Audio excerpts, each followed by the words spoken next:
And he's kind of measuring, the risk of playing these guys in a game that means nothing versus getting hurt. So Kevin Stefanski talked about seeing Jacoby Brissett hit his hand on somebody's helmet in practice, and that whole risk of playing starters versus the, potentially getting hurt in a preseason game. Yeah, I was seeing red for a minute there. That's a rule. Our guys have done an awesome job all camp of staying away from the quarterback, and we just have to continue to do a good job there. I don't know if there's one correct way to do it. We're just going to do what we think is best. Felt like Jacoby should get some reps out there, get some snaps out there with the ones in a game setting, but he's doing a really nice job getting a ton of reps out here as well.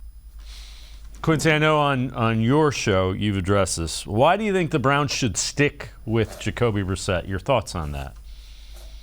Yeah, there's a lot of good reason. One of the interesting things Kevin brought up in there, because everybody's focused on you don't want to hurt your own teammate. Yeah, that's true. Another reason why the coaching staff is going to harp on any guy running into the quarterback, you don't want to get them into the habit of overplaying where their feet are and then actually getting a roughing the passer penalty too. Like, that's part of the discipline in there, because how many drives have been extended because of something dumb like that.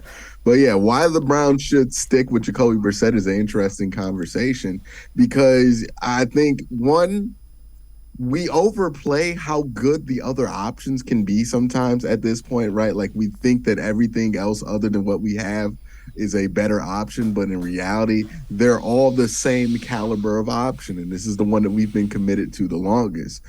So Jacoby Brissett, he knows the offense. He's been in the system for a while. He's the guy that you've been preparing since May. There's nobody so good that's out there that warrants taking off all of that work that you've done for the last 6 months, getting Jacoby Brissett ready in case of a Watson suspension. And they're so good that they justify just wiping that all out just to put somebody else in there. Jacoby's the guy that they want to go with. His skill set is not super limited. He's not going to be the greatest quarterback in the world. But, if you feel like you can get Brian Hoyer won 7 games in 10 or 7 and 11 that one year with Cleveland. We've gotten there with worse quarterback play before. And he's not terrible. You know what I mean? Like, he's not bad, and I think there is some upside to be gleaned from him in this situation. So I'm excited to see what you can get out of Jacoby Brissett. I think the Browns are too.